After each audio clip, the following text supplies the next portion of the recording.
back to the Stick 'em Up podcast. Brundi, we are back. We are no longer in our pre-recorded episodes era.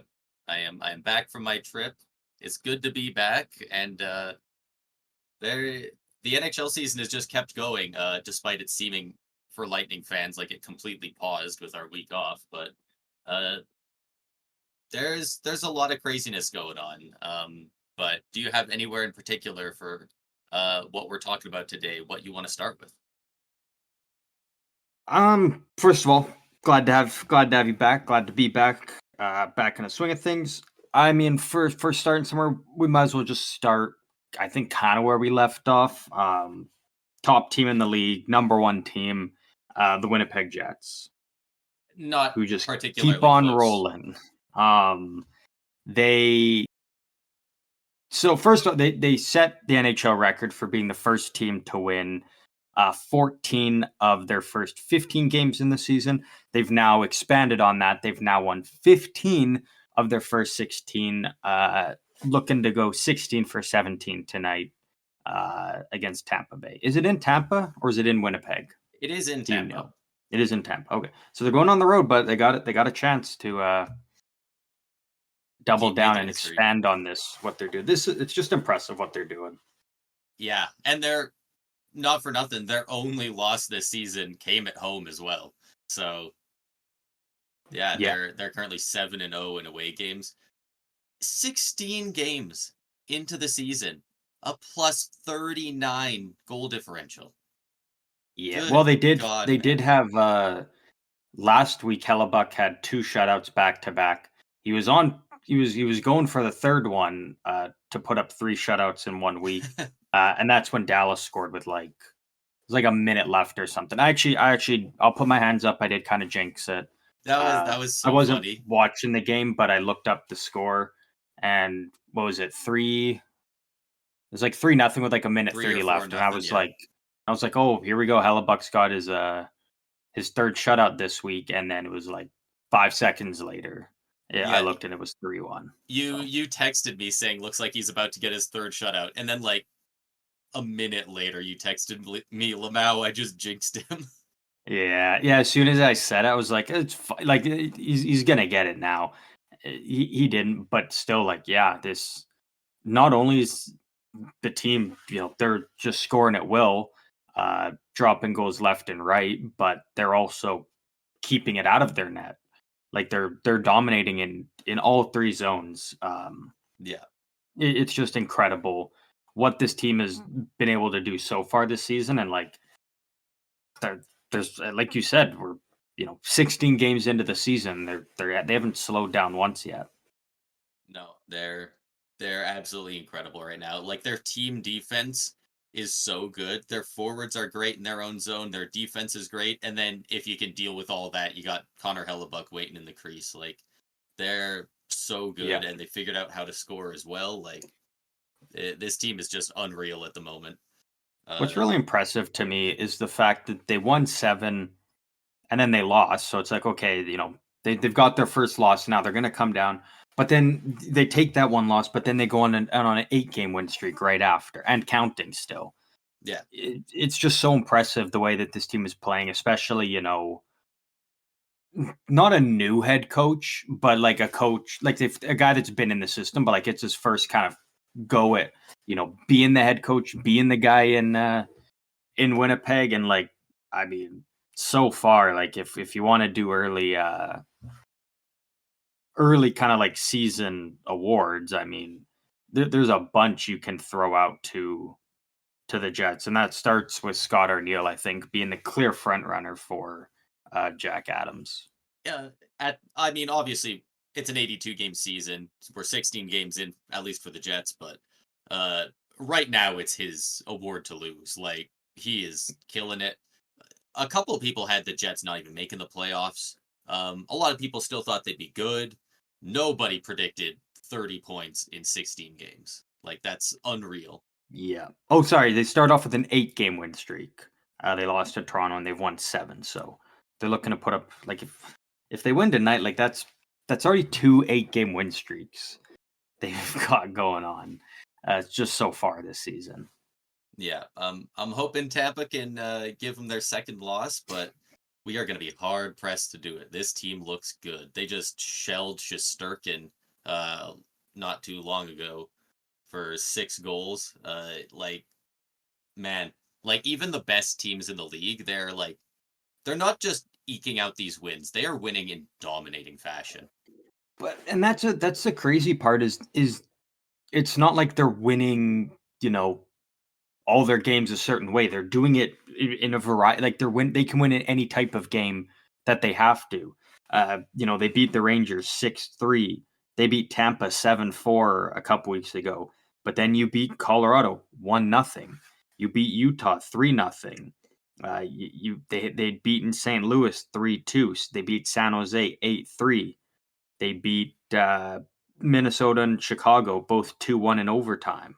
Like It might sound crazy, they, but they can win the in most any situation. out of all the games you said there, the one that's most impressive might be beating Colorado 1-0. Yeah. Like just yeah, Not from an we offensive standpoint we because this yeah, Winnipeg team should score more than one, but especially on Colorado's defense and goaltending, but they realized, maybe they realized as a team, we don't need to go out there and outscore our problems because that's their game. Let's just shut them down. And I mean, they did it. Like how many they teams have shut shut down out? their three big guys up front and Yeah, how many teams have shut the Avs out in the last like 3 years? It's probably not a lot, yeah. but Yeah. But so Winnipeg, absolutely incredible. All eyes are on you as you continue this historic start to the season. Um, and I mean, good luck to Tampa. We'll see what they're able to manage against them tonight. yeah, we're currently on a 4 game losing streak, so my hopes are not incredibly high for it, but we are coming off of a week long break, so maybe we've rested up a little bit. Hopefully it's a close game. Yeah, yeah, just a close game. Uh, I would like to see that just because I think this could be a very fun matchup. Um, and I hope it actually delivers. I hope it's not like a blowout or something. So we'll wait and see on how that all goes. But beyond that, speaking of the Avs that we were talking about, Valeri Nichushkin is set to return to the Avs lineup this Friday. Um, They're starting to get healthy. They're starting to get their players back. The Avs. yeah, and obviously Nichushkin wasn't injured, but coming back from his 6 month suspension, uh, hopefully he can put it together. Like we know he's going to be a good hockey player as soon as he gets back. He's great. Yeah, Uh, hopefully he can just overcome whatever personal demons and move forward yeah. and not have any controversy, not get suspended for off ice reasons again. Because uh, I mean, good players is good for the league, right? Like it's not a ton to say on it. Yeah, no, there's really not much to say. Just happy he's back, and hopefully we're at a point now where we're not going to have to be having any of these tough, hard conversations anymore. We can just talk about him on the ice and just being able to just play and just continue to excel. Because when he's out there, when he's playing, when he's on his game, he's an incredible player, and he's got you know not many guys get the opportunity he gets. Uh, things didn't work out with Dallas. Actually, went really fucking bad in Dallas. And to find yourself in a position now where you get to, you could play on the first line with Nathan McKinnon and Mikko Rantanen. And then you've got Cale Makar back there on the blue line with Devontae. Like he found himself in a very, very fortunate situation. And not to say he's getting carried by his line. Like he's an incredible player in his own right, but But also, what player wouldn't get carried on that roster you just exactly. said? But you want to Like, see him, be there. You don't want to see him getting caught up in all these other things going on. You just want to see him out there playing and excelling and having a good career for himself, and hopefully one that will be a long career, and we don't have to go down these roads anymore. yeah, hopefully this doesn't define his career. But moving on from that, I actually didn't even hear about this until you put it into the Discord The here, but chat. Anthony Mantha out for the season with an ACL injury. Yeah. Yeah. So I Damn, knew that's he had an rough. injury, but it only came out a couple days ago that he actually got surgery, which is now why he's out. I think they were kind of looking at maybe if you could rehab it, but yeah, had to get the surgery. Unfortunate loss for Calgary. Yeah, like that Yeah. that sucks. He's a guy that's had a couple rough goes with a couple of teams to try and, you know, put down roots, end up somewhere that he's enough of a player that, people want to keep him around and stuff, and he just hasn't been able to make it work out. He had his stint in Detroit and his stint in Washington, and you know, things looked like they were going, relatively well for him in Calgary, but uh I mean, yeah, 7 points in 13 games this year, so it's doing pretty good. Plus 6 as well, which is really nice. And Uh, it's always tough for guys that are on those 1 year deals, right? yeah, You that know, I that mean, especially, look at like, Max Pacioretty. He wasn't on a 1 year deal, but he was on the last year of his deal when he goes to I think it was the last year of his deal, wasn't it, with Carolina? uh, I think When he so. tore his Achilles, came back, and then tore his Achilles. Yeah, like, That's kind of the first thing I thought of when I saw this. I was like, man, like it's so tough for those guys when the last year of your deal and you spend basically all of it um, injured, so you don't really get the chance to showcase what you can bring to the table, potentially getting the opportunity to be moved at the deadline and go to a contender. Really just kind of throws everything for them into a blender and makes it tough. yeah, and Makes it a tough road. hopefully he can rehab it, come back better, and I don't know, maybe get another swing at it with the Flames because he was going pretty good. He really has his whole career. He's just like, I'm looking at his stats here. He just hasn't been able to be healthy. Like, he, Yeah. over his entire career, like 10 games, so that's his rookie year, so that's fine. 60 games, 80 games, which looks like a career high, 67, 43, 42, 14, 37, 67, 56, 56 and 18 split between two teams last year, so a bit better. And then 13 this year before it seemingly taken out. So Yeah. yeah, like, I don't even know if many of the injuries are really related. Like, I think he's just one of those guys that has bad luck. I think it's almost like a Steven Stamkos situation where, people will think, is he injury prone or something? But like, it just seems like bad luck. Yeah. Yeah, it's unfortunate. I think there's a road for him to stick with Calgary, uh, re-sign there and give another go next year. Um, yeah, Yeah, really. I mean, all we can really do is just kind of wait and see what happens there. But I wouldn't mind seeing him come back to Calgary because I thought he was actually a yeah, really good fit there. yeah. I mean, he only played in a handful of games, but in those games, that's when Calgary was absolutely gangbusters to start the year. They've fallen off a little bit, but they're still doing decently well. On the season, 8-6 and Hmm. 3. So yeah, I'd like to see him get brought back if he's willing and the team is. Yeah.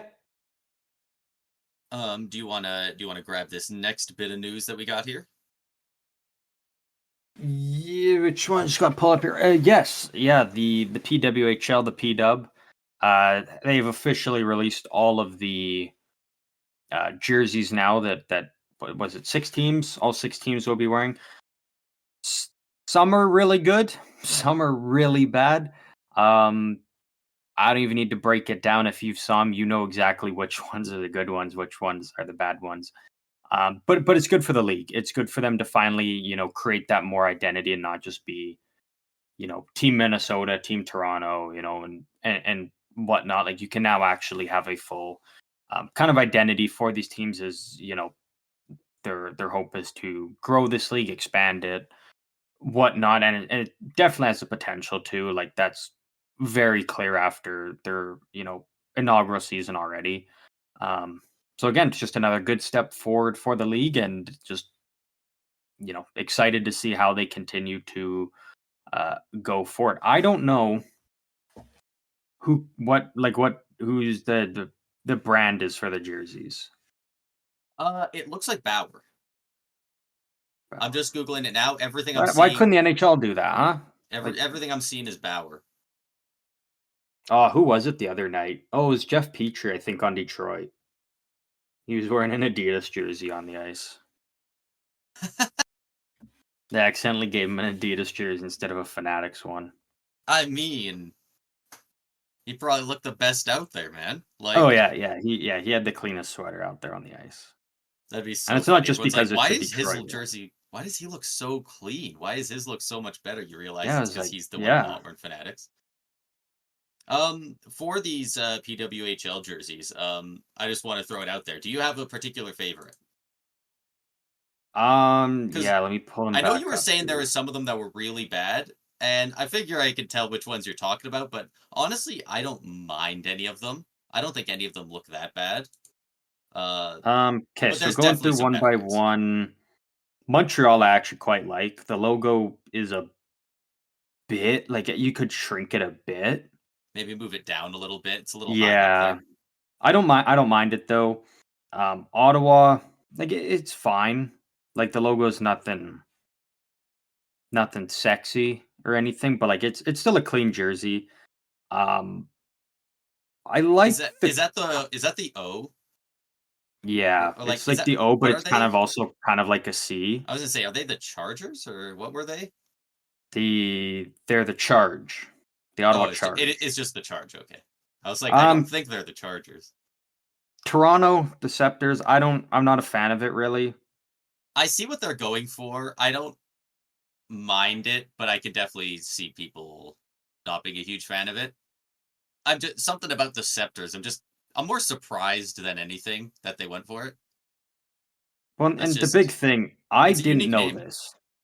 I didn't know this until someone pointed it out to me. But the logo is very, very similar to a logo that Taylor Swift uses. I think it was like in a music video someone was saying. Mm, Um, I looked it up. I'll have to send it to you. They're pretty identical. Once you see it, it's like you can't unsee it. right. Um, so for that, I'm not. Don't love it. Again, I like the color scheme, but the logo, I'm like, yeah, it's. I don't know. I feel like for Toronto, you Yeah. could do something a bit better. Boston, I was gonna say Boston's got some clean ones. you haven't named mine that is by far my favorite. Like, and don't The get me wrong, Boston I'm a certified Fleet. Boston sports hater, but that the jersey colors are pretty good. That logo, oh, that's a great logo. Yeah, I quite like it. Like all in all, it's just a clean jersey. The stripes, the little kind of minty green up there on the shoulders, with the I think dark some of the green. white could be maybe try it as a black and like kind of outline it a bit more instead of And I think you it's could do a black it's got a with the dark green already. yeah, a black would kind of clash with the dark green, but the white Yeah, doesn't work great with the minty green. But like, I don't want to move either of those colors because they both look good. yeah, I mean, maybe just get rid of the white and just make that more mint. more Don't mint. do the Yeah, don't do the drop shadow. Just go with the two colors. But yeah. that that logo is just great for me. Like the It is. I'm a big fan of it. the Um, bee, the anchor, it works well. yeah. Uh, the one I really I'm in between because it's a team I like. The Minnesota Frost. That's kind Yeah, of my P-Dub team that I've chose. I mean I like the color scheme and whatnot. The logo I'm not crazy about because it's like it kind of goes across the chest, but then it kind of goes off to the side and it leaves a lot of blank space. It also kind of just looks like an a AHL. gaming logo, or Yeah, like someone that like a gamer that tries to create their own like G Fuel or something, yeah, and it they're does like, look oh, a this is little. Frost, like this is my logo. It's like that's kind of what it looks like for Yeah, me. yeah, I So definitely don't disagree there. I do think this, like, take this exact logo center it and then put something behind it. Yeah, I think like this should be a part of the logo, but there should be more to it, kind of, like Yeah. it needs a little more something to, yeah, first of all, be centered, like, have more going Yeah. on, so it's not, because like if you cut a square around the entire thing, it's only taking up half of it. It's very Mhm. diagonal. Like just adding a bit more to kind of fill out the area, but it still looks Yeah. pretty cool, and I do like the colors. Yeah, the colors I'm a big fan of. That's why it's high up on my Mm. list. And then the last one, the New York Sirens. Um, I love it it's and it's hate it. it's okay. It's literally it's the Color definition gr- of mid. Like I can't say anything I love about it, but I also can't really say anything I dislike about it. I'm like the exact opposite. There are parts I love and parts that I hate. There's nothing I feel neutral on. Like Yeah, I'm just the indifferent on like the it's a colors are sweater. really good, but the blue is surrounding the part that says sirens. So the blue kind of bleeds through, which is a little weird. I kind of like the way they have like the S like fading off to the sides, but it's also kind of weird. And then first of all, I don't love the middle part being white of their logo because there's so much color surrounding it. That part just looks like they forgot to use the fill bucket, like when Mhm. designing this. But also, I can't fully tell what it's supposed to be. I'm pretty sure it's supposed to be an N on one side, and then what's the other side? Is it both a Y for New York and an S for Sirens? Yeah. Like I can kind of figure out what they're doing, but I have to do too much thinking for a logo. Yeah. Like it doesn't feel like one of those cool like little nods that you're like that you notice one day and you're like, oh, that's actually pretty cool. They added that. It's more of a, oh, okay, that's just kind of what they were doing. Yeah. But Um, so going through them, obviously my top one is going to be Boston. Like yeah, that one's just clean. Second one, I like. You know what? Even though I think the logo could be a little bit smaller, I do like Montreal. I think it's just yeah, really clean. I really like that kind of just red. It's kind of it's retro. It's kind of old school yeah, vibes. and It it feels like. screams Montreal because of that as Yeah. well. Like Third, I'm still going to put Minnesota there just because like the color is just so unique. Like yeah, it just fits perfectly.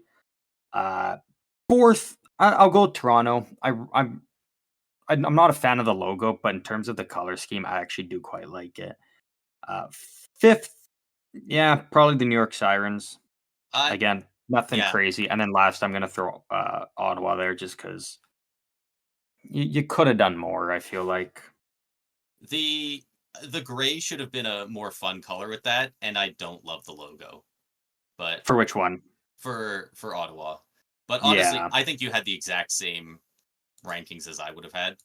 Like, and it's only yeah, ranking that matters. It's the only ranking that matters is ours. but But more than anything, I'm just really glad that more identity the for the teams. yeah. Also Yeah. worth noting, so far on their website, you cannot get custom jerseys for players on Boston, Minnesota, or New York. You can get a Natalie Spooner or Sarah Nurse jersey for Toronto, but they are both sold out. The Mary Philippe Poulin Montreal jersey is sold out, but you can pre-order a couple for Montreal and Ottawa. So for the Canadian teams, you can get customized jerseys already, but it looks like for the American teams, not yet. Hmm. So we'll see how I we'll wonder see if when that there's changes. some weird like business going on that is preventing that, or if they just haven't done it yet. Like, surely that's not just a choice they made, but I Yeah, guess we'll probably just see. haven't done it yet. Like they got lots of time. They probably want to make sure. Maybe it was a trial run with the Canadian teams because like the kind of the the biggest, or at least some of the bigger names in the league kind of play on those Canadian teams, especially the Canadian players. Like those would fly off the shelf. So maybe it's kind of a test run, and maybe they realize like shit, they need a lot of stock for customized ones if they're going to put them out there because like the ones that are there that are already available are all sold out. So Yeah. There's Yeah. obviously a high demand for it, so maybe they just need to make sure they've got enough so everybody can get one eventually when they make that a thing. Yeah. Yeah. Man, I'm annoyed by Boston's is so good. So clean, man. So clean. But moving on, I'll give you your pick. You get to pick between two C's. We'll start with one, we'll go to the other. Do you want to go back to Calgary or do you want to hop over to Columbus? Let's talk about Columbus. All right, Columbus Blue Jackets. Recently picked up Dante Fabro off waivers from the Nashville Predators. Kind of solid second or third pair right shot defenseman. I really don't know what role he's going to play with the team or how successful he's going to be, but there has been talks. There's nothing official, but I want to get your input on this. Again, I'm going to stress out, it's not official or anything, but there is strong talks and there is rumors surrounding it. That, in light of this claim by the Blue Jackets, David Jiricek could be moved out of Columbus already. Yeah. Apparently, there's a sense that, we already kind of know that, the situation that went on last season, obviously not the greatest situation right now between, him and management there. But more than anything, it's something we see very common with teams, especially when a new GM comes in, is, they want to build the team their way. Right. And so Don Waddell comes in and there's talks that, he doesn't have that same attachment to David Jiricek that Kekalainen had. Yeah. And I can speak from this firsthand. I watched it happen with San Jose when, Doug Wilson left and Mike Greer came in, and, prospects that were there that looked like they're going to be part of the team are moved just because they didn't fit the mold of what the new guy was trying to build. So I'm curious to hear your thoughts on a potential David Jiricek trade at some point. I do think there's a very good chance of it. As early as last year, David Jiricek was saying that, he played a bit in the NHL and he got sent back down and to the AHL. And so last season he played 43 games in the NHL before being sent down for the rest to the AHL. He even back then was saying, like, I hate that I'm being played in the AHL. I am an NHL caliber defenseman. He was very, very outspoken about that. Despite not putting up fantastic numbers, obviously he's on Columbus, but that means 6 Columbus guys are beating him out for a job. This season, he's played 5 games for Columbus, 1 point, -2. Like, not great at all. And he's been sent back down again. And if he was saying that he was NHL ready last year, I can't imagine he's too happy about it right now. So I think he's going to get pretty upset if he keeps not playing. And I don't think he's a big enough piece of their rebuild that they're gonna bend over for him and say, hey, like, we'll do what you want to try and keep you happy and keep you around. Like, I just don't. If he doesn't like it, but also doesn't improve to the point where they want to play him, I don't see a great fit for him in Columbus, which is too bad because obviously, he was only 2 years ago, he was 6th overall draft pick by them, but I don't know if he doesn't improve, I don't know how they'd get out of it without trading him.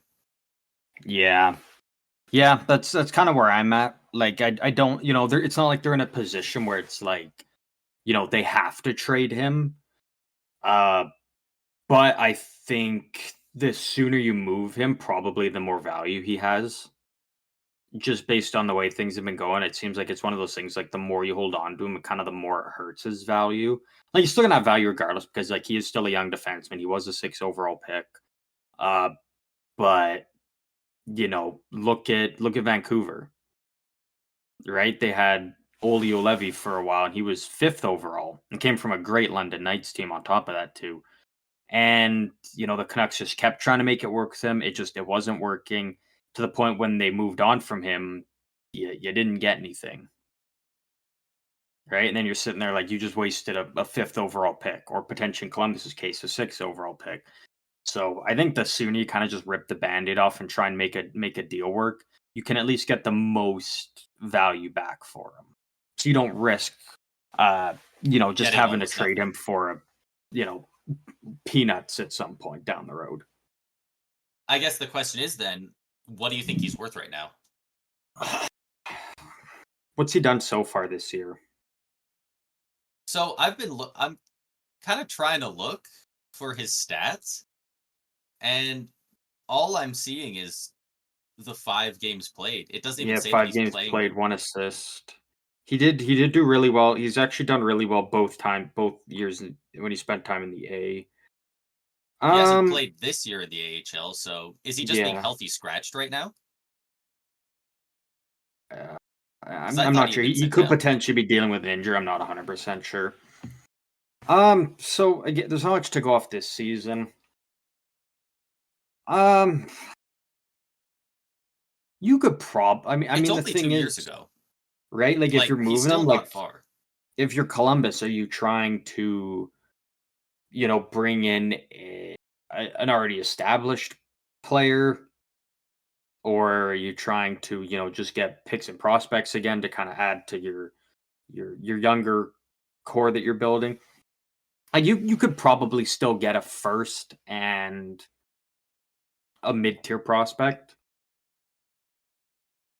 Well, that's still not bad then. I don't yeah, For I what don't it looks like I they don't think have at that's the an moment. outrageous price. I think that's the upper end.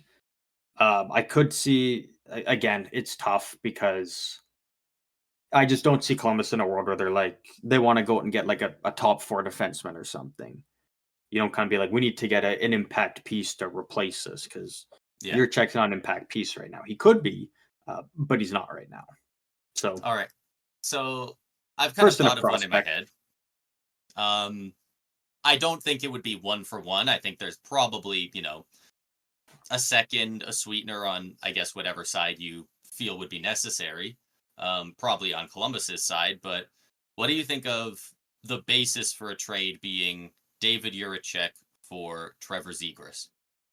I was thinking that could almost honestly be a fair swap. It's hard to Just tell because because Zegras has been in the league for a good bit more. Like he was drafted a good bit earlier, so we kind of know a bit more what he is. But I that's guess the thing. We know what he can be, but we haven't seen that in yeah. a couple years. Like, and that's another one where it's like, again, if Zegras doesn't turn it around for Anaheim, his value is going down. Yeah, one more season of low production they would get way more for him now than after another season of that. Like doing a year check for Zegras swap, it's not that different in my opinion from like a Jamie Drysdale for a Cutter Gauthier. Just the only thing is like these players are a little bit older, Yeah. and they've already played in the league, both of them. I think that would be a fair trade. I think that could provide value for both teams. I think Anaheim at this point, like you've got lots of forwards, you need to, I think, bring in another piece on your blue line, especially when Cam Fowler is going to get moved. Radko Gudas, like he's not a guy that you've got for the next 5 to 10 years. Yeah, I think he's 33 years old. And Columbus, Columbus could I think Zegras could fit in with some of the guys they got there, some of the younger, Yeah. Kent Johnson American players they got. Like I think comes to mind. I think he could. Yeah, I think that'd be a good fit. I think that'd be a fair trade for both teams. Yeah, Because really, it's not if like I'm Columbus, I would be either so team's excited if they risking take it. anything. Like It's both teams are just banking on the player to turn it around and figure it out. I don't even know if Anaheim necessarily is. Like, even if Zegras turns it around to a decent degree and ends up putting up 60 points in a full season, it still kind of feels like he's just on the way out. It feels like they just don't have a fit for him at this point. One, and the reason I would like it more, I think, well, I would like it for both teams because I think Zegras could be a good fit with the pieces Columbus has.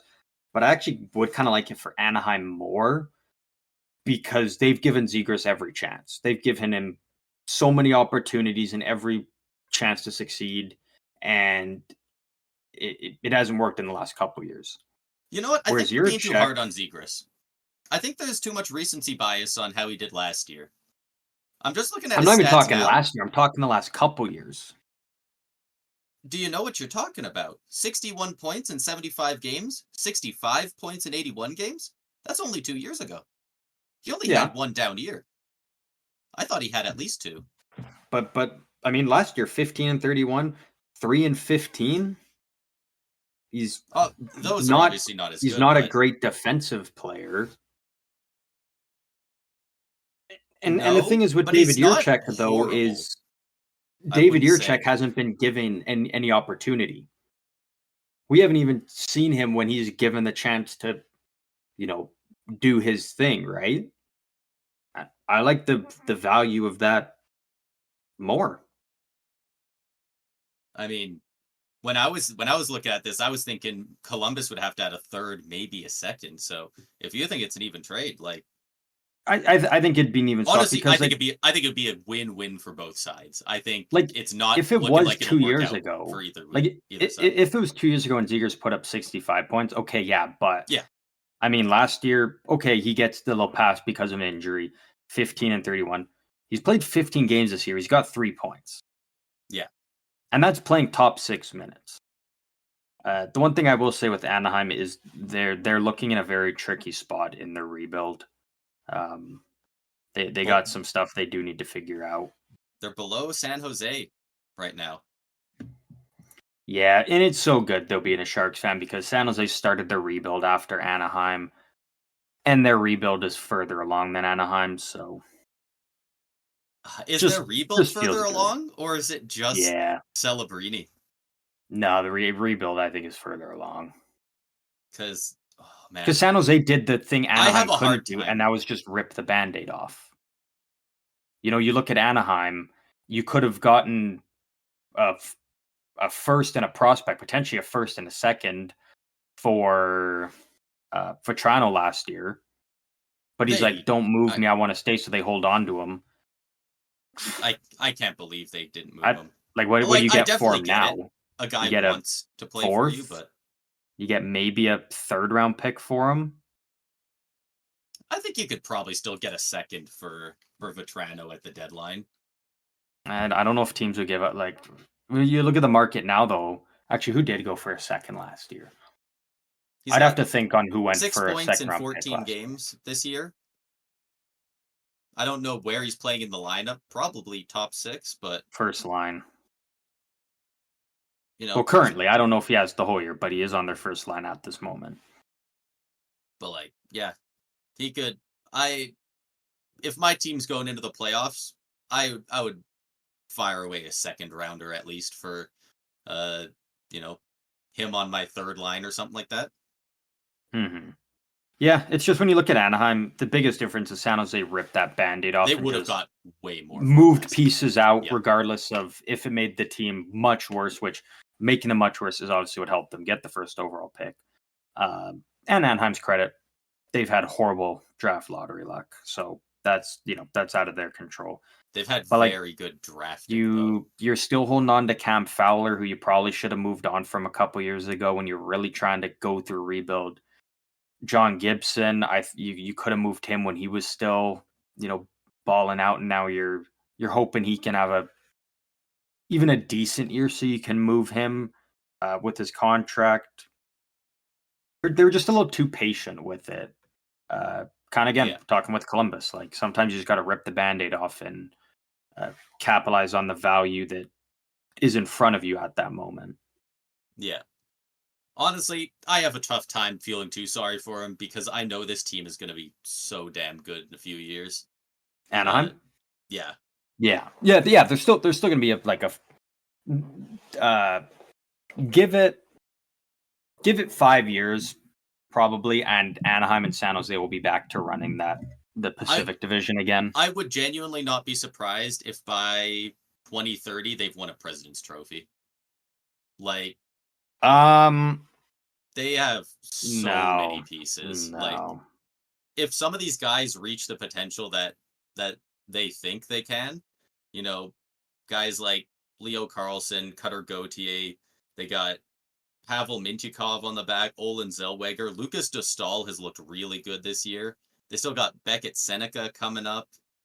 Like, they have a lot of high end talent. I will say you though, can't always keep all of those guys, but yeah, I will say though, with Anaheim, probably my biggest critique with them in their rebuild is, and they've done it twice now. They always go for the, kind of the late riser in the draft instead of the, just taking the best player available. They try to be that team that goes outside the box and, be like, oh, we're going to kind of do this off the board pick a bit, but like it's going to work out. We're going to look like geniuses. And it's like, sometimes I think you just got to take, the best available player. I don't disagree, but I do love straight up having the balls to say, okay, 30 out of the 32 teams would be taking this guy, but our scouts say this guy's better, and we like our shit. Like,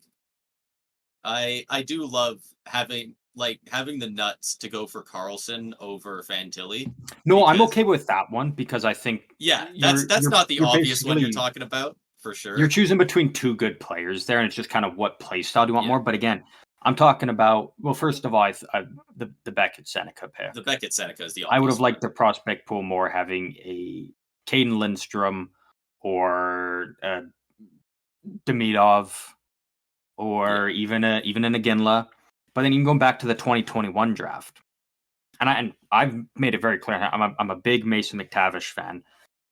But again, I would like Anaheim more if they had a Luke Hughes on the blue line, a Brant Clark on the blue line, or having a Kent Johnson or Willie Meckland in that forward core. Yeah, there you go. And again, I'm a big Mason McTavish fan, but you look at the guys drafted afterwards, I'm like, I like all those guys on Anaheim's team better. Yeah. And for the second time there, we're talking about the possibility of a Zegras and Kent Johnson. That would have been pretty good. They definitely could have used one more together. Big defensive name. They have a lot of good forwards, which is a good problem to have. But yeah, dude, I am pulling for Beckett Seneca so hard because this guy's gonna get this guy's gonna get fucking dragged through it, man. Yeah, if he doesn't, if he's just a top 6 forward and that's it, people are gonna be so upset because of all the talent that went after him. It wasn't his fault he was drafted there. He was shocked. He was surprised to go third overall. Yeah, he was the most shocked guy in the world. Like, there was... Like, there's nothing wrong with being a top 6 forward in the NHL. But people are going to be like, oh, but he was our 3rd overall. It's like... Yeah, he's got the most pressure out of anyone in that draft, which is unfair to him because it's not his, he wasn't his choice to be drafted there.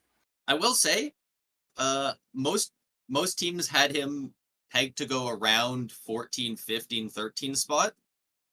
I do think the sweet spot for him would have been in between. I think he's going to be the 7th, the 8th best player in that draft.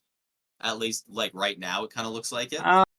I do think that he was a little underrated at that point. I would not have taken him 3rd. But he's probably, for me, I think it probably ends up in that 10 to 13. Just because I think there's a couple guys that fell in the draft, like not like the crazy late rounds, but a little bit further than where they were kind of expected to go. Yeah, that I think they're gonna be fantastic players. Yeah, not only that, players that went into a good position, like players that went to a team where it's like there's a clear spot for them. It's a team that has a great history of developing players. Like right now, Anaheim doesn't have the greatest track record of developing prospects at this moment. Hopefully that changes for them because they've got a lot of damn good pieces there. Yeah. So. It would be unfair if we didn't mention it. people are tired of mentioning it, but we have to. They did go into their rebuild around COVID, and that did stunt quite a few players. Guys like Trevor Zegras, I'm sure that didn't help. There's a lot of guys that it didn't hurt a ton, but who knows? He got, what was it, like 60, what did he get in those 2 years? 61 points and then 65? Maybe that's a 75 and an 80 if he has a little more access to training and stuff. It doesn't have to be the main point, but I do think it's again, counter argument, they don't get Olin Zellweger probably. Because if he played a full year, he would have went much higher in the draft. He wouldn't have fallen into the second round where they got him. Same with a guy same with Dallas, Stankoven. He goes much higher in the draft. If it wasn't for COVID, he was able to play an entire season, his draft year. I guess it's just that something about that feels like a weird game to play because then there's just too many like possibilities at that point you're thinking of because like maybe he does drop, but maybe Anaheim trades up for him, or maybe they don't, or Mm-hmm. Yeah, but that's in like there's always kind of two sides to the COVID thing. So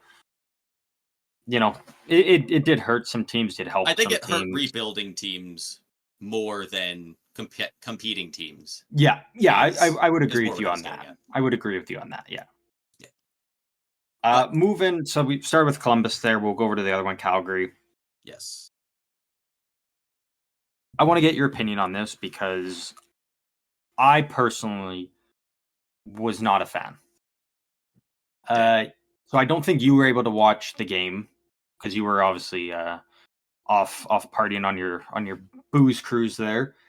So Jacob Markstrom came with the New Jersey Devils and made his return back to Calgary. Yep. And it was so someone told me they didn't do the video they didn't do a video tribute. I was like, hey, there's no way. So I went online and asked some people, and yeah, they did do it. Good on them there.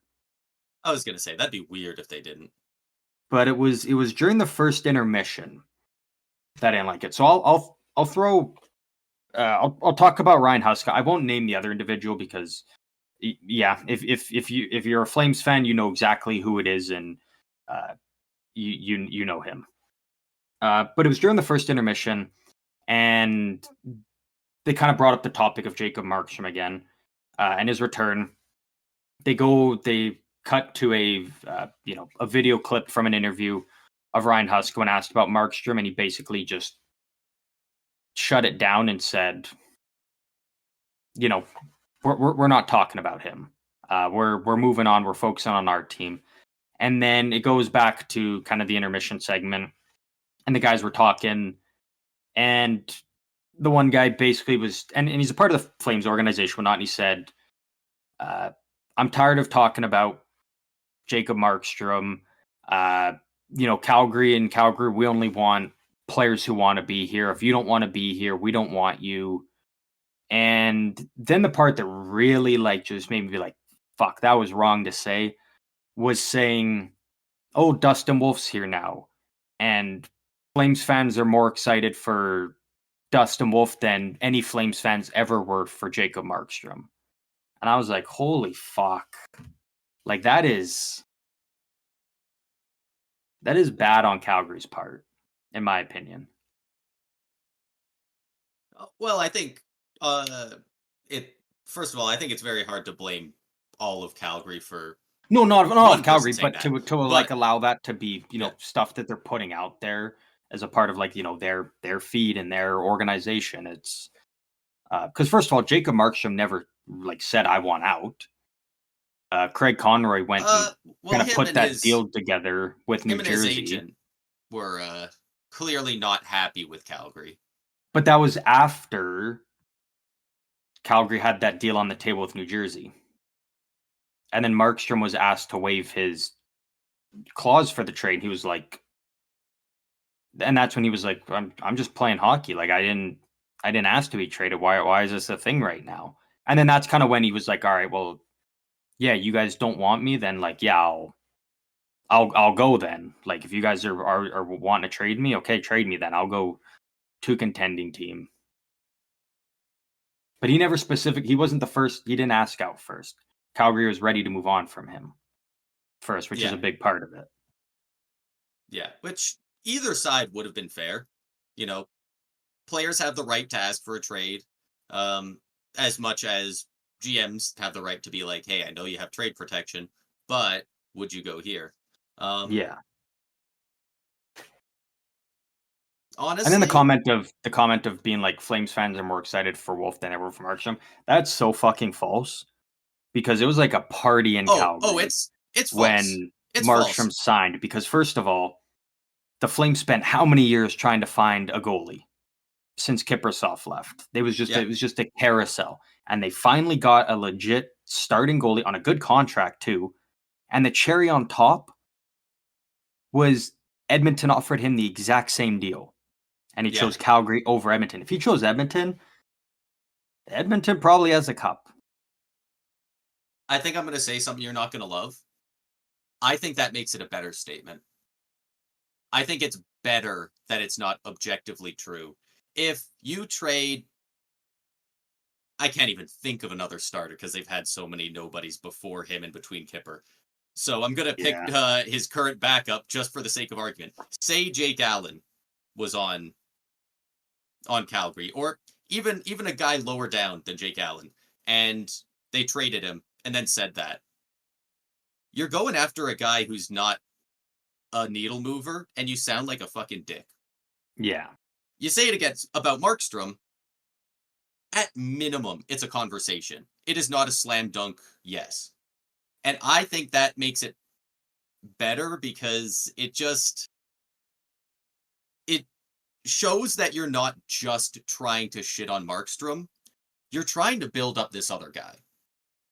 I take it as, like, thank you for your service, Markstrom, but we're freaking hype about this guy now. But it wasn't like that. It wasn't a thank you for your service, Markstrom. I would have preferred this much. Quite frankly, I would have loved this statement. I'm very neutral on it, though, because they did it on the night of his return to Calgary. I don't think that's the place for it. I don't think that's the place for it. No, definitely not. But you could have said it in a way of, like, instead of being like, oh, we don't want to talk about Markstrom anymore. I'm sick and tired of talking about him. You could have just been like, thank you to Markstrom for everything you did for Calgary. But Flames fans, don't be too upset because we've now got this, this amazing elite young goalie up and coming to the team now. That's going to be the backbone of this team for years. I kind of like it being a little abrasive, though. No, it's just disrespect because Markstrom did fucking everything for Calgary, and Calgary handled the situation so poorly that now they're trying to kind of dunk on him a little bit when he was a stand-up guy through the whole situation. I don't think they're trying to dunk on him. I think they're just trying to shut down that conversation. They don't want to talk about Markstrom when he was a Flame. They want to talk about forward. Like, I kind of like the Flames need an identity, and they've needed one for a bit. And quite, in my opinion, I think the best identity they had was when they were being led by Jarome Iginla, and they went in there and they weren't the Broad Street Bullies, but they played a rough game, and they went in there and they just played hockey. They weren't the fast team. They weren't the skill team. They were a good team at that too, but they were a bit of a heavy team. They were a little bit bastards. Teams that played them within their division a lot, they were kind of like, fuck the Flames. And I think that could be a lot of fun for the Flames if they get pissed off and they say, fuck you guys. We're the shit. And quite frankly, if you don't want to be here, kick rocks. Okay, but so what if, again, it's a little bit of different situation because one was a trade, one was a walk. But what if it was, when Stamkos came back to Tampa and it was like, we don't want to talk about Stamkos in Tampa anymore. We're done with it. We're done with him. We want to talk about, how it's Braden Point and Kucherov leading the team now. We're done with Steven Stamkos. I'm going to say that's not at all the same, but no, I'm saying comparable. I have a perfect comparable. It's a little bit different, but it's still kind of in the same realm a little bit. Yeah. I have I see one that would kind of hit more home for you that you could relate to. Yeah, and I can relate to this one. Ben Bishop. Ben Bishop was a elite, a Vezina caliber goaltender for us for several years, and then we traded him because we had Andrei Vasilevsky coming up. So if we did that to Ben Bishop, who was probably around a little bit less than Markstrom was with the Flames, but one could at least argue he played at a higher level. I think he did. Like, yeah, it's a little rough, but like if it's just wrong. It's like I get what they were trying to do. I would have to see the video. I would have to know the exact. Yeah, I'll see if I can. I'll see if I can find it. I don't know if it's out there anywhere. It just felt a little classless in my opinion. It's like you could have just handled it better. It's just like it seemed like they were trying to make it seem, especially when being like, well, Markstrom doesn't want to be here. We only want players. It's like Markstrom wanted to be there. Calgary was forcing his hand out. Like we can't build up a narrative to be like, oh, and again, I'm not being like, oh, I'm the biggest Jacob Markstrom fan, like, and whatnot, but it's unfair that the Flames forced him out. But now when he's gone, they're trying to spin a narrative of, well, he didn't want to be here. We only want players that want to be here. It's like, you can't force a guy out and then be like, well, you never wanted to be here. It's like, dog, he did everything he could to be in Calgary and be a part of the team.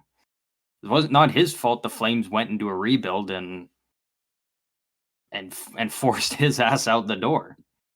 We'll say, though, Kevin Ball has been fucking outstanding for them, who they got in that Markstrom trade. Yeah. He's been a very good ad for the Flames. I just want Jacob Markstrom slander. It's unwarranted. It's not deserved. One decent part of it for me is that they didn't pretend like he was bad for them. They didn't say like he was a bad goalie. Because I mean they couldn't. Like you would exactly go just awful if you did that, because everyone would be like, what? Like, but yeah, and even if it's a lie, that's one of those things that just like feels like a low blow. That feels like a TikTok star telling one of their fans, yeah, I make more money than you. Like, it just feels like one of those things, like, even if you feel like you won the conversation, everyone's just looking at you like you're a dick. Yeah. But, yeah, I definitely have to know the cadence a bit more. It's just, some of these things, there's a couple of teams that throw things out like this every once in a while. And it's happening more and more. And for so long, we've been in this era of hockey where these guys just have no personality. It's beat out of them as soon as they enter the league. Gary Bettman says, don't say anything out of line. You're going to say pucks in deep. And everyone's like, can we get some personality? And, then Kucherov makes fun of Montreal, and then everyone's pissed off. Yeah. And maybe this isn't the exact same thing, but I don't know. I do like when these guys even in an interview get a little fired up about stuff. And you could do it in the case of, I'm pretty sure the game already happened. Cutter Gauthier returning to Philly. You could do that because he said I was born to be a flyer and whatnot, and then quietly he goes and says, hey, I'm not signing here for, we don't even know the reason yet, really. And then Philly had no choice but to move him. So you could do it in that, because Gauthier didn't want to be a flyer, never even wore a Flyers jersey in a meaningful game. I do wonder if it had anything to do with Tortorella. You just gotta wonder. So. I don't know, but like, you gotta imagine coming into the league. Because like, what's the lifespan of a coach realistically for a rebuilding team? Like, like. With John Tortorella, it's till they've made the playoffs once, pretty much, and then he moves on to another rebuilding team. Maybe, yeah. I don't know. I don't think Tortorella, because you look at the track record, and Tortorella, like, he's a hard coach, but you look at the players that he's developed. He's a winning coach. He's still one of the better ones in the league. Like, he is divisive, though. You're not made for the NHL if you need kid gloves on you. You need a coach that's got kid gloves that will baby you. Like, you. There's a difference between me personally. I always liked Tortorella, though. Like, playing for Tortorella versus any other coach in the league is vastly different. I would have chosen Tortorella. I loved playing for coaches that lit a fire under you and held you accountable and was a bit of a hard ass because it made you a better player. It made the team better. That's what it makes some players better. Like I am not even close to AA hockey, let alone the NHL.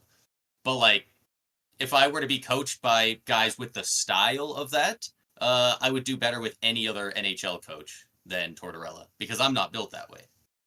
And there's countless like literal all-stars and Hall of Famers that have said like I loved playing under him. But there's also quite a few that are like I freaking hated it. I did not like playing for that guy. We didn't get along.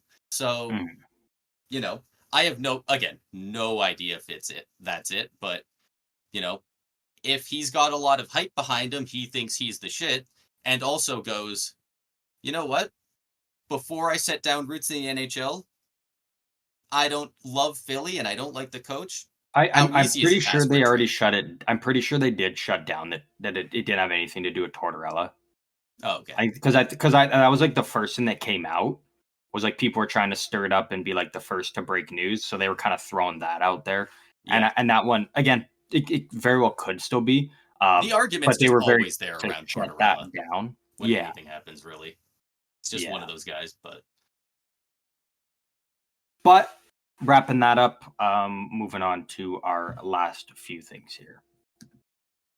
Right, and take your pick here. We got a couple things left on the board.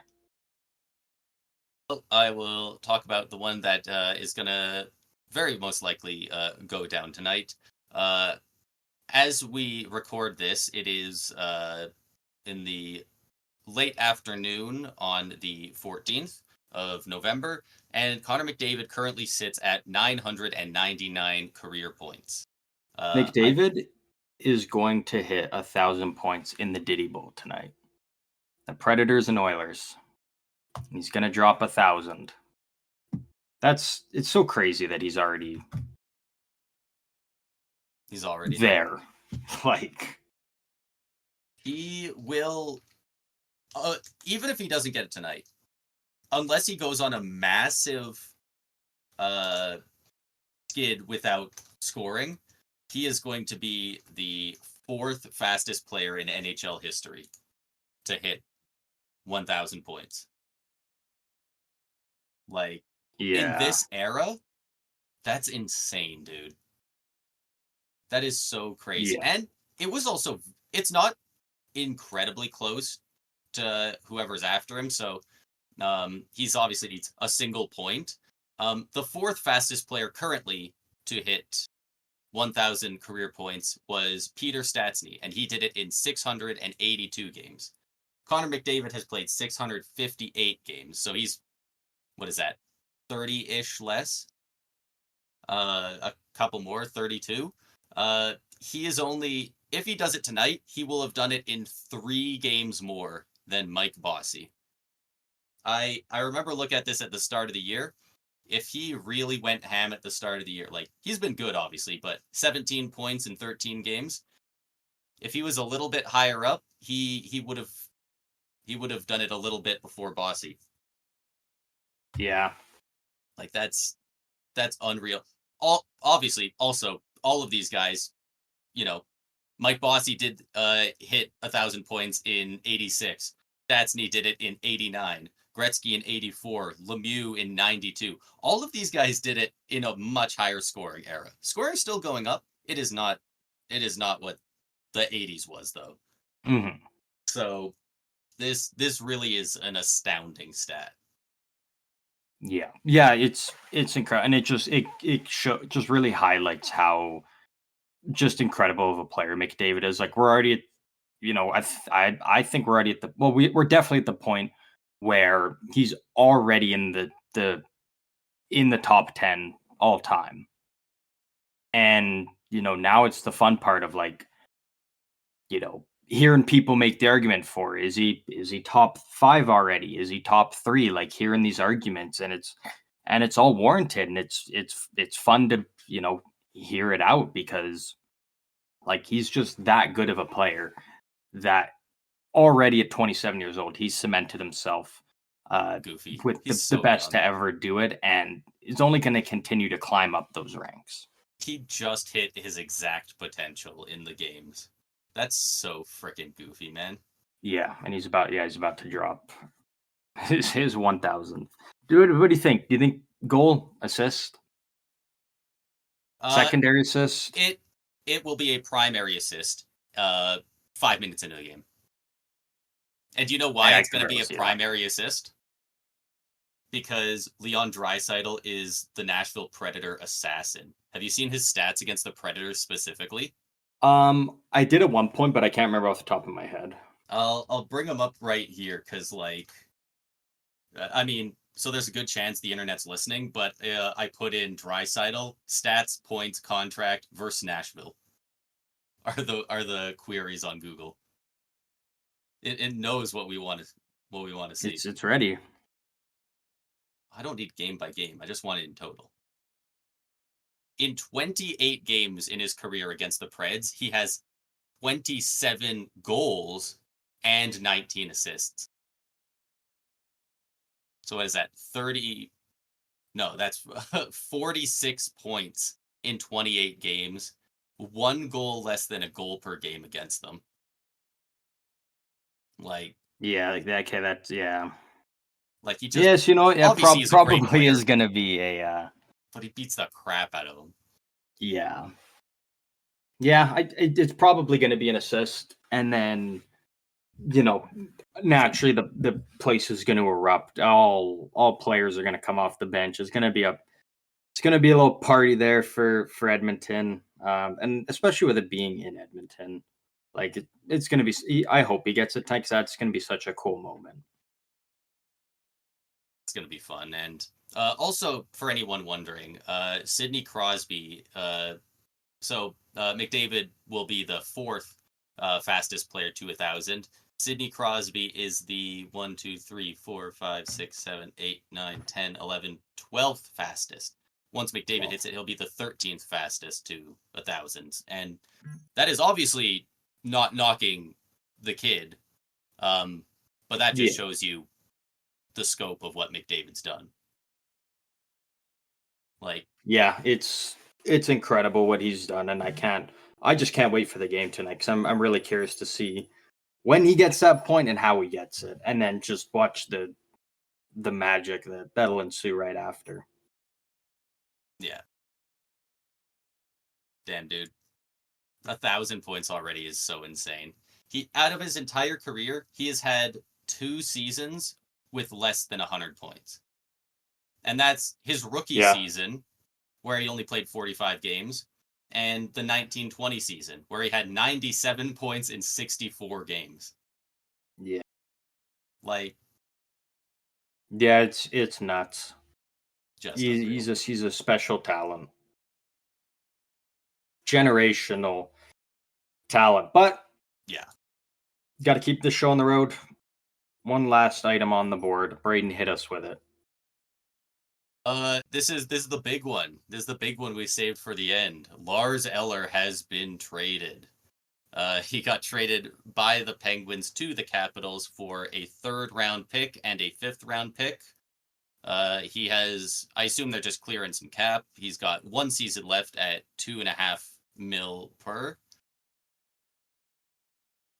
Yeah, Is this into Pittsburgh? Caps are buying a little bit. Penguins are getting some picks. Selling. Are we starting to see the end of Pittsburgh here? This. I think we were starting to see it last year. Like I think it's really starting to sink now. in. That's kind of what I'm feeling. Like it's really starting to sink in. We knew that this East was going to be a dog fight to get into the playoffs. That's just to get in, not even win the cup. And Pittsburgh is at 15 points in 18 games. You're not sniffing the playoff with those numbers. Yeah. Like the depth just isn't there anymore. Like Malkin and Crosby are still balling out, but you're starting to see that little bit of regression from Letang. Obviously, Carlson's still good, but he's not, he's not coming in and being 100-point guy like he had the one year. Like that's not happening. Goaltending is awful. Abysmal. Like it's Yeah, it kind of just feels like it's the beginning of the end for this core, this dynasty that the Penguins built, and Yeah, it's bittersweet because you know especially I, being a Sharks fan, reliving 2016. Part of me is like, man, I'm sick and tired of Pittsburgh, like ready to just see them suck. But now that they actually kind of are, I'm like fuck, I want to see Crosby go on one more run now. I just I want to was see one more. I was gonna Uh, say when they're out of the playoffs, I'm gonna start feeling maybe not as much, but I will feel similarly to the Red Wings, where like they can suck for a bit longer. They had it pretty good, um, but I want that to happen after Sid's retired. I want them to mhm. be a playoff team until he is done, and as soon Yeah, as he hangs them up, I want them to be garbage. I don't care what yeah. happens after that, but And I don't. Who wants to watch Sidney Crosby play through a rebuild? I'm well, no one, and Yeah. and that's the thing. Like you look at uh, Washington, it's like fuck them and Pittsburgh were in very similar situations, and look what Washington was able to do. Look where they're at now. Look what Pittsburgh did. Look where Pittsburgh's at. Like Washington executed on keeping the window open with Ovi there, and Pittsburgh didn't. And I think that's a big reflection of Kyle Dubas. And my question to you: when Pittsburgh goes for that inevitable rebuild, is Kyle Dubas out the door? Um. 'Cause I don't know if he's a guy that can he go through a rebuild? Can he rebuild I a guess team? when did Kyle Dubas take over in Toronto? Well, when he took over in Toronto, um the main pieces were like already there. Like their core that they have right now, it was already So in he's the place. assistant GM since 2014 in Toronto.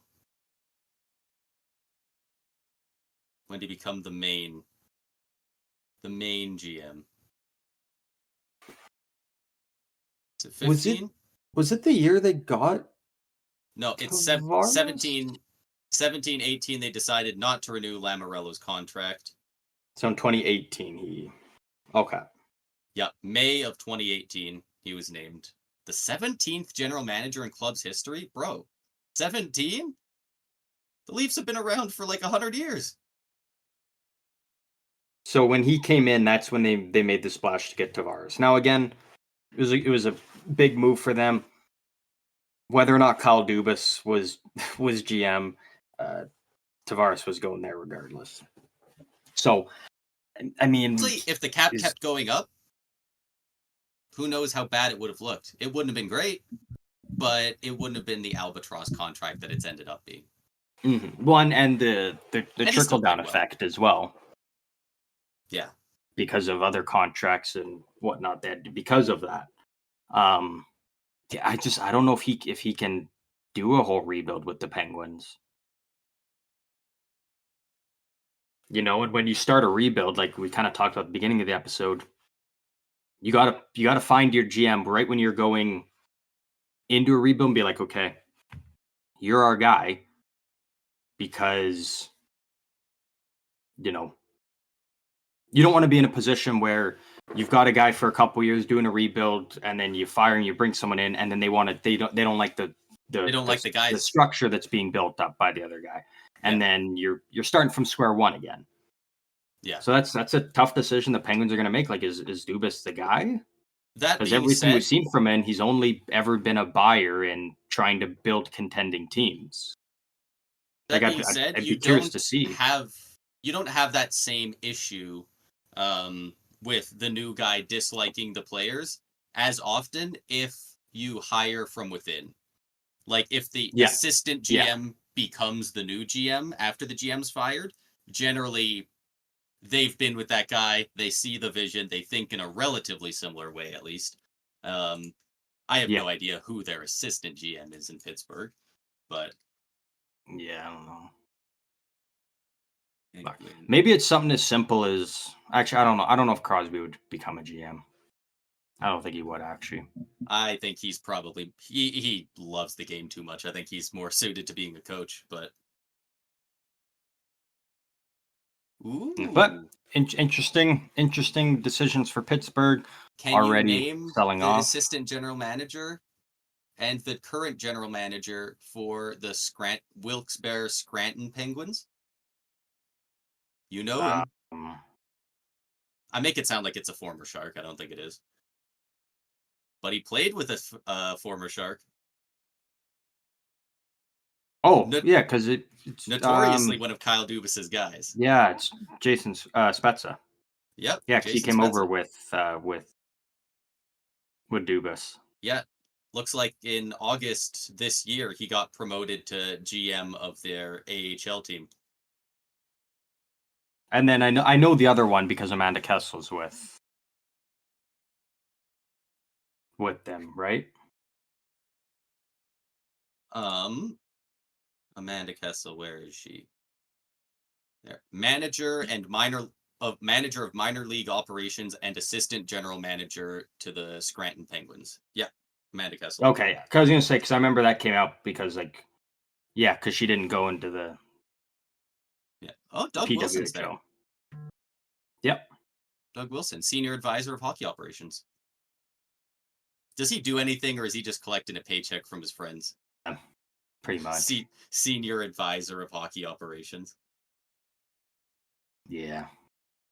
But curious to see what happens with Pittsburgh. Kind of cool to see Lars Eller go back to the Capitals. He was a big part of their cup run. Nice little vacation away from the team. Goes to Pittsburgh for a year. Not long after, he's back with the Capitals to go on another run. I like it for the Caps. I like them, just being like, you know what, we're delaying the rebuild. We're going all in, and you might as well. You're 10-4-1. You're eighth in the league. Like, can make a run of it. Like, why not? I don't know why, but they're freaking good. So, well, Ovi's turned back the clock. Dylan Strome's finally looking like the third overall pick he once was. They're getting solid goaltending from their tandem. McMichael's rising. Protas, like point per game guy. Pierre-Luc Dubois, 1 goal in 15 games. Fuck, that's rough. Like it's just a team. Success around good coaching. It's just a team that wants to win, and they're doing it. Yeah, and you know what? There is a road where I like this for Pittsburgh. If they can use that cap space that they got, they didn't get a ton, but Lars Eller wasn't moving the needle for them a ton, and $2.5 million cap space. Combine that with whatever they have now, maybe take a swing at something. I mean, the thing is with Pittsburgh, right? At this point now, I'm going to say it, and it sucks because I want to see Crosby make the playoffs. Like, what do you do? Like, are you really, when you're this far down, you can't be trading away first and second round picks to squeeze into the playoffs to get dummied by Florida or New Jersey or the Rangers or something round one. I think they can, though, because that's kind of what Kyle Dubas was hired for. I'm not saying it's the best way to go about it, but,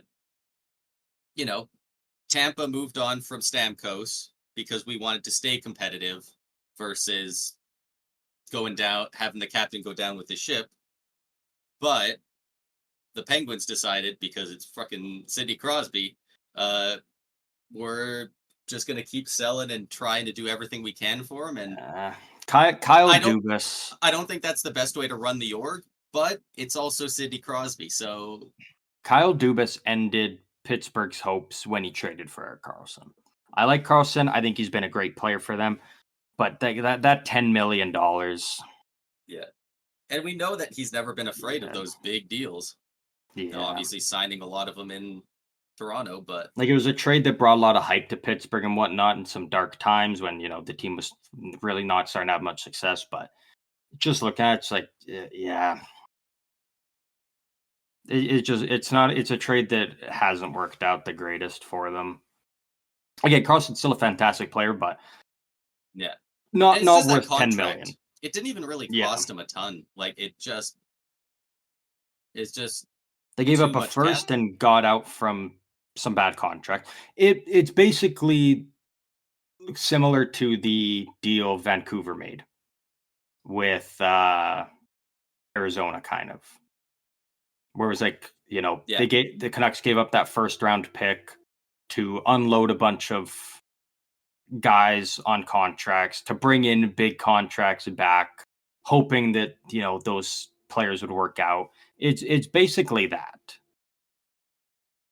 Just now, Pittsburgh's in that situation. Vancouver's in, where you had Ekman Larson, and you were hoping he would kind of bounce back and be this. And he just didn't play up to his contract. Basically, he was still a good player, but wasn't worth the contract he was on. Yeah. Which is kind of what it is with Erik Karlsson. He's still playing really good hockey. He's still noticeable out there, but it's not $10 million of your cap. That being said, I'm trying to see if they have on cap wages here for Pittsburgh. I don't know if they've taken the trade into account, because they only have 1.9 million cap space, so they would have been under the cap with him. But I'm not seeing him on here. But they have a ton of contracts coming up in the next year, and I do wonder if they're going to take a run at a big free agent. Like they might just go out and take a big swing and say, hey, look, we got that extension for Crosby. So after this season, they've got him for 2 more and whatever he wants to sign for after that, if he does. Like,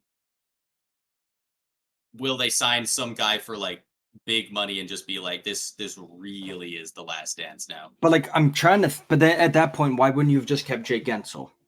Why wouldn't you found a way to just keep Gensel then? Gensel wouldn't stay.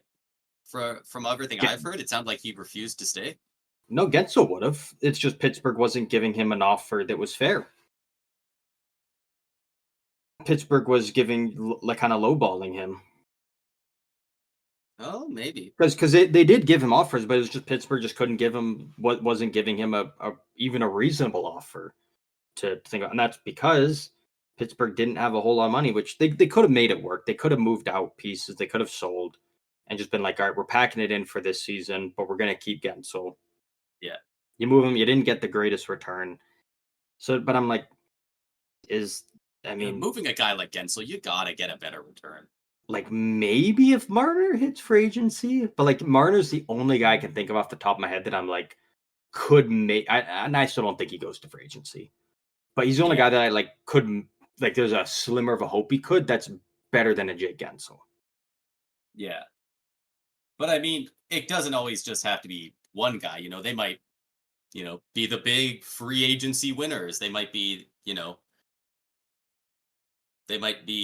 Nashville. Kind of something like Nashville, yeah. Of next season, which if you they definitely don't want to be money in the regular season, because they are currently 12 points in 16 games, tied with Anaheim and Columbus and Montreal for the bottom of the league. Yikes. Yeah, I don't even know what's going on with them. It's so weird seeing them be that low.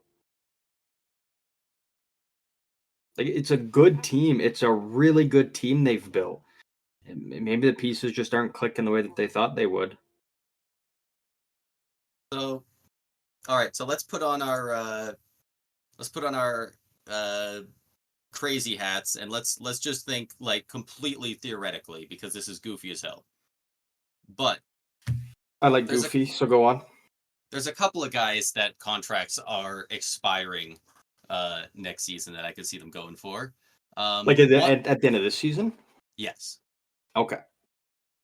One of them, and I have no idea if this guy has re-signed or not. As far as I know, he hasn't. And I don't see much of a world where they don't try and re-sign him. But if he wants to play with Crosby, could you see Brad Marchand getting signed by the Penguins? We've seen him. No. We've seen him play with Crosby before. I like if he did hit free agency, I could see Pittsburgh in the top of the list. I don't see a world in which Marchand leaves Boston. Nor do I see the Bruins letting him go. I think the Bruins do everything in their power.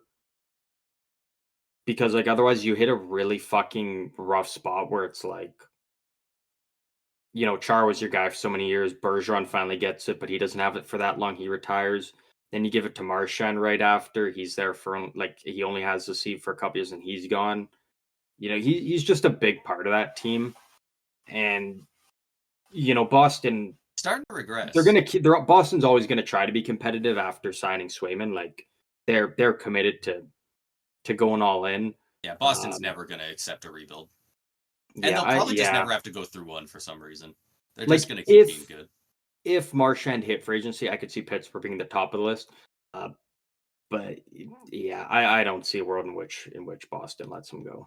He's one of those guys that something about it just, I feel like it could happen. I mean, see, I'm the exact opposite. I'm like, I just see Marchand. I'm like, nah, he just wants to be a Bruin for life. And maybe he just wants to be a one man team. He didn't take a ton of money before, but like, I didn't think Patrick Kane was ever going to leave Chicago. I didn't think Stamkos was going to leave Tampa. Like, he's no more. The Stamkos one, no. The Kane one, yeah, just because he was still like not young, but it's not like he was, at the tail end of his career. And it was like, Chicago's going through like a fucking deep rebuild, like one that like is already gone on for a couple of years, still got a couple more years in it. It was like, yeah, Kane's just, yeah. The Kane one, I could see kind of Stamkos one. Never in a million years did I think that it was going to go the way it did. I got another one here, and this guy probably resigns with his team, but also, that Kyle Dubas would love to sign him. I'm talking about John Tavares. Yeah, Dubas would definitely be all over Tavares if he hit free agency.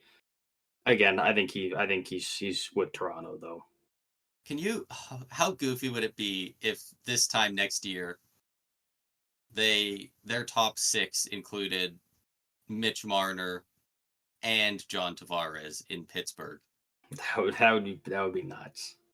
That would moves out the room, trades away Malkin to make up cap space, so he can just bring Toronto over. Like, in my opinion, Marner's more likely than Tavares, just because I think Tavares is obviously he's not going to be getting his 11 mil. He'll sign a much cheaper contract to try and win in Toronto. I think that's the once he made that jump and I think and left the Islanders.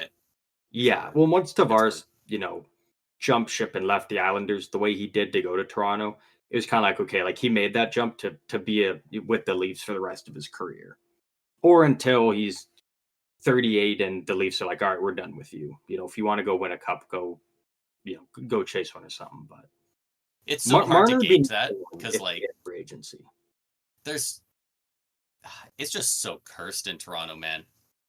Like, can they win it there? They should. They've definitely had more than one playoff series win. They've had good enough teams to win a cup, I would say. I don't think they were a heavy favorite any of the years, but like 2 years ago when like they brought in O'Reilly and whatnot, it was like, that year especially. That could have been their year. But again, they really didn't go and address their defensive problems at that time, which kind of hurt them. Forward core was nasty, but you got to have a strong, cohesive unit between all 18 of your players and your goalie. Like, and they don't have that. Well, they didn't. They might this year now that they've improved their blue line. Gotta do it. Marner would be a fun fit in Pittsburgh. I'm still on the belief that Tavares and Marner resign with Toronto, but if one were to leave, I think Marner is the more likely one. It's more likely, and it's a better fit for Pittsburgh as well. Yeah. Oh, yeah, way better. Because they'd have him for longer, so they, once Crosby's done, they don't have absolutely nothing. Especially like if you're also Pittsburgh and your whole thing is like just trying to just win now with Crosby before he retires. Is Tavares an upgrade from Malkin? The way Malkin's playing right now, and Tavares has been playing pretty decently as well. I'd say right now they're pretty similar. I think at that point, I think you just hold on to Malkin and be like, 2 or 3 more years, win with our boys. Like, but that's the thing, you've only got a 2 to 3 window. Like that's really kind of in the timeline you're in now. Malkin's 38 though. Like he's gotta start regressing. He's already regressed a decent bit, but like it's only gonna be more. And Tavares still has, a bit more time. Tavares' skills there, but the issue with Tavares, and I like Tavares, but his skating is not, like his speed is not there. No, we're already starting to see, as the game gets faster, it's you notice Tavares out there, and it's not because he's dominating, it's because it's like he's so much slower than what's out there. It's like the skill is still off the charts. His shot is still amazing, but it's when the game gets faster, those guys that if you can't keep up with the play, foot speed, it doesn't matter how good you're in it. Like, you could be a power play specialist all day long, but 5-on-5, there's going to be areas of struggle. Yeah, it's like I don't know if I can't even remember if that was before or we were recording or at the start of the podcast when I was talking about Cam Atkinson. His shot's still great, playmaking's good. Dude's going to be off of Tampa and in the AHL in short order. He can't keep up with the play. Yeah. He just can't. Yeah, and it's tough. Like that's one of the tough parts of the game getting quicker is a lot of those guys that had great careers kind of fizzle out really quickly when they just can't keep up anymore. It's a dog-eat-dog world out there. Do you have any other players? Dog world. Or is it just those? Those are the two main ones. I was looking at some of the upcoming free agents, and there's a lot of them that have already been signed that were on that list. Another one that was on there was Mikko Rantanen, but I don't see him. I thought of him, but I was like, he's not leaving Colorado. Yeah, there was a couple other ones, but most of them I was like, they're the team. They just can't let this guy go. So yeah. So that clears off everything off of our list. Do you have any last things you want to talk about, or are we? No, I'm good to go. Here. It was a good return episode. It was definitely a longer episode, but I guess we haven't talked hockey in a bit. Yeah. So to wrap it up here, I'm going to give you a quick rapid fire. Test your knowledge. I want to see how smart you are. How many you can get right here. November 14th today, Braden. I'm just going to go through every single game taking place today, and you're just going to hit me with your rapid fire winner for who you think is going to win these games. So first off, Tampa and Winnipeg. We win 1-0. All right. Philadelphia and Ottawa. Flyers versus Sens. Flyers, because I won't be watching that game. Ottawa's only good when I'm watching. Next up, San Jose versus the New York Rangers. Rangers minus 450, heavy favorite, but it is Barclay Goodrow's return. Goodrow's return. Do we know the goaltender yet? It will be Mackenzie Blackwood versus Igor Shesterkin. It's not even going to be quick. Shesterkin's been slipping a little bit lately. I'm going to go with the Sharks. That's a bad pick. I think Sharks are going to get slaughtered. But it will still be a fun game to watch, as Goodrow's just going to be... Goodrow's going to have a 4-goal game, 5 assists from Celebrini. I don't know for sure, but I heard rumors he's playing on the first line. So that could be very, very entertaining. New Jersey Devils, Florida Panthers. Jake Allen, Sergei Bobrovsky confirmed starters.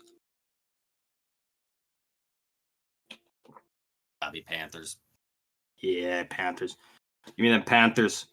St. Louis Blues, Buffalo Sabres. Your boy, Jordan Binnington, versus your other boy, Devin Levi in net. Levi's getting the start. Love that. That being said, I'm going the St. Louis Blues. A lot of injuries in Buffalo right now. Tage Thompson looking good, though. Tage Thompson. I believe he's day-to-day right now. Yeah, he's day-to-day. But he has been very good. Montreal Canadiens versus the Minnesota Wild. Montembeault, Gustafsson. Your starters. Minnesota Wild. Minnesota is such a fun team. Such a fun team. Love it. When they have the puck, they're fun. Man, watching them play defense sucks. The other team can't get through the neutral zone. It's crazy. Yeah. It's effective as hell. Boston Bruins, Dallas Stars. Swayman, Ottinger. Give me Dallas. Game we talked about before, the Diddy Bowl. Nashville Predators, Edmonton Oilers. Saros expected to be the starter. I presume he will be against Edmonton. Calvin Pickard starting for the Oilers. Edmonton. I'd like to pick 1,000 points for Davo. Yeah, I'd love to pick the Predators, but until they can put together a couple of wins, until they can do something, like I cannot stress enough how incredibly tied they are right now with Anaheim, Columbus, and Montreal. That's brutal. And that's just tied with, by the way, because they're being beaten in the standings by Chicago and San Jose. Yeah, like that's bad. Although Sharks have been a wagon as of late. Like when you look at how bad their start was, look where they're at now. That's why I picked them to win. Bit of a wagon. Second last game on the card here: Chicago Blackhawks, Seattle Kraken. Mrazek and Joey Decord in the crease. I'm gonna go Seattle. If it wasn't Decord and net, I would have picked Chicago. Ooh, good pick. And last game on the board, we got the New York Islanders versus the Vancouver Canucks. Varlamov, Lankinen in net. So let's go Canucks. They are 7-2-1 in their last 10. Pedersen's starting to heat up too. I've been trying to trade for him in fantasy, but he's heating up too much now. There's no way it's happening. Yeah, you got to jump on it when the guys are in their slumps. I tried, and then he immediately turned it on. He doesn't want to be on my team. Because he had a B-day. He had a big birthday. Had to celebrate. Massive. But that does wrap up everything we got for this episode. We are back full-time now, as always, on Fridays and Tuesdays. Braden, you're back. Hope you had a good trip. We will get the photos of you in your banana hammock up on the Instagram at some point. I don't know when, but we will get to that at some point. If you like this episode, feel free to like it. If you want to talk any hockey with us on any of our socials, you know where they are. They are down in the description of all episodes. Braden, one final thought. You get one final thought to wrap it up here. Later this week on the Friday, yes, tomorrow actually for us, I am going to the Calgary Flames game where they play the Nashville Predators because I want to see Stamkos again. So I am going to try and manifest a Stamkos goal from his office on the power play against Calgary. Hopefully not against Wolf. There you go. You heard it here first. Bet your house, mortgage, bet it all on Stamkos anytime goal score tomorrow night in Calgary. Really hope you guys enjoyed, and we'll see you guys next week on Tuesday, same time.